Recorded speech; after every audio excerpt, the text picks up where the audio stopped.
Welcome back into the Sports Source. This segment brought to you by H&R Block. All right. Now, the H&R Block agent that I'm talking about is Lisa Atkins. Lisa Atkins and her team right here in Knoxville do a tremendous job. You see her phone number right there, 865-938-2100. I have been going to Lisa for many a year. She does a tremendous job. That entire team does a great job. Most knowledgeable, very easy to relate to, explains things perfectly. She's done my taxes. That team has. Chuck, they've done your taxes. Yes, you took my advice, went down there very happy. Yes. Lisa Atkins and her team at H&R Block. It's tax season. If you haven't had your taxes done yet, and you're in the Knoxville area, that's who I call. Lisa Atkins and her group, 938-2100. That's an 865 prefix. All right, guys, or an area code 865. Prefix would be the 938, I suppose. All right, here's the strengths and weaknesses. All right, let's take a look over at the YP board if we could. Strengths and weaknesses on the board for Tennessee moving into 2015. Josh, I'll let you line these out, so I'll let you walk through them very quickly. Bob, Chuck, jump in there. I'll do the same. But, Josh, why don't you start with the strengths? Yeah, on the strengths, I think it has to start at wide receiver. So many guys that were injured this past season that weren't there late in the year. Marquez North, Josh Smith missed almost all of the season. Those are big-time athletes that are coming back. Pig Howard another year. Jonathan Johnson. I think they're bringing back the top 6 wide receivers on the team. That's going to be huge for Tennessee's Pearson offense. was hurt for most. Yeah, Von Pearson missed a lot of the middle of the season. And then you get a guy like Preston Williams who's looking really good. Now, any concerns about the defections? You do have, some folks that are moseying off. Right.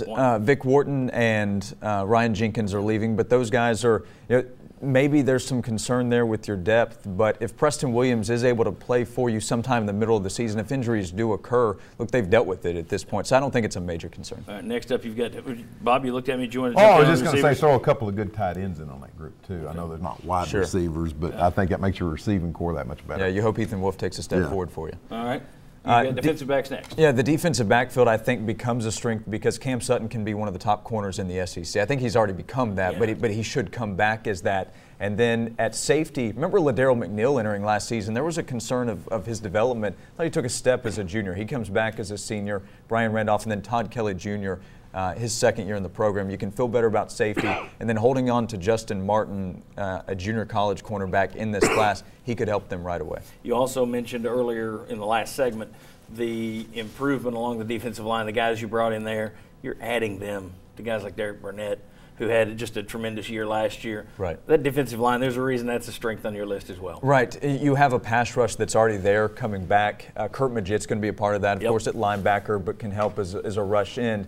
And then you're adding depth at defensive tackle, Khalil McKenzie, Shai Tuttle. If you can have a player or two that helps fill some spots there, now you can go 8, 9, 10 deep maybe on the defensive line. Yeah, I think defensive line could really be one of the strongest parts overall, if not the strongest. And how many times in the SEC have we seen that? Maybe it's changing a little with the up-tempo offenses. Maybe it's changing with the zone read schemes that the spread stuff everybody's running. But for years and years and years, you looked at your SEC champions, and in the first place you looked and noticed the difference. It was on that defensive line. And for Tennessee to be back there among the best in the conference at defensive line, you have to feel very good about that. Yeah, the 2013 defense really struggled to get after the quarterback, and that really hurt the defense. This past season, they took a big step forward. Barnett and Magid were the biggest reasons. That'll help the defensive backfield, too. Let's talk about areas of concern. Now, offensive line got help on signing day, but... Right, and Jack Jones and Drew Richmond could be guys that come in and immediately help, and if that's the case, then you worry less about the offensive line. But in the meantime, that's still a big focus, I think, for the spring, is how these offensive linemen develop young players that got time last year. You feel better than you did 12 months ago, but how much better is still a question. And we've talked about this before. That's one of the positions, even if you have the physical size and strength, all of a sudden you're going up people that have been in college weight rooms and strength and conditioning programs for the past 3 years. Yeah, I would say this in terms of offensive line. If you're a Vol fan right now, everybody's saying, well, I hope these 2 freshmen come in there and start. You know what you should be hoping for? You should be hoping that your tackles from last year fight them. And then they take big enough jump, because the continuity, I mean, that is a line, that is a unit that has to play together. And the more they play together, the better they play. So I think that if you can get any of those guys from last year to develop and keep the Richmonds and other guys partially on, if the other guys are good enough to keep those guys on the bench, then you're seeing some improvement. I mean, that would be a step in the right direction. running back. Yeah, my next two are going to be more based on depth. If you don't have injuries, then running back is not a worry or a concern for you because you have Jalen Hurd, you have Alvin Kamara coming in, John Kelly they like from Michigan that they signed, but Jalen Hurd's been injured the last few years. He's dealt with those issues. Yeah, it happened again this past season. Marlon Lane was injured at times. He's gone as well now. Kamara's not a huge back, so you're going 2 or 3 deep right now that you feel confident, and if you don't deal with injuries, not a big concern. If you do, it becomes one.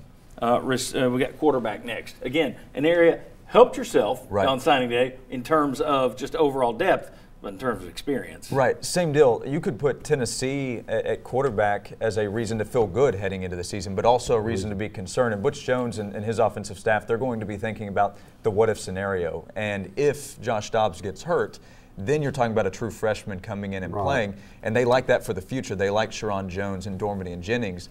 But do they like them for 2015?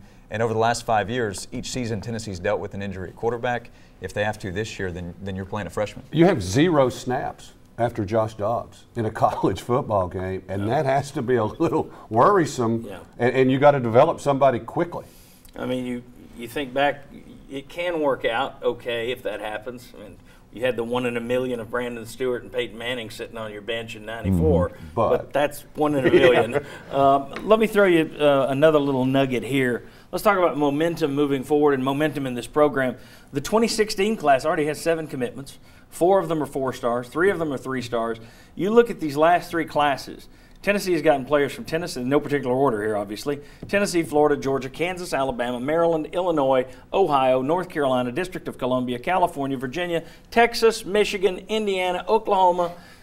That's how Tennessee recruited when they were big and bad and winning championships. And one thing, and I think Josh has pointed this out, is the mid-state area for 2016 is very strong, and it's another reason why it makes sense for Tennessee to play Bowling Green in Nashville. Yeah. And that'll be a key to the 2016 class. Bob, final word on the Tennessee momentum that Butch Jones and his staff have somehow created. This was not just a one-year No, thing. It's not just a one-year thing. I think the momentum is built. I thought his first recruiting class on a short notice kind of recruiting class really wasn't all that Josh bad. Dobbs. Yeah. But I still think this is where people need to tap the brakes a little bit on your expectations, because the offensive linemen look great. The defensive linemen look great. You've got 3 more quarterbacks.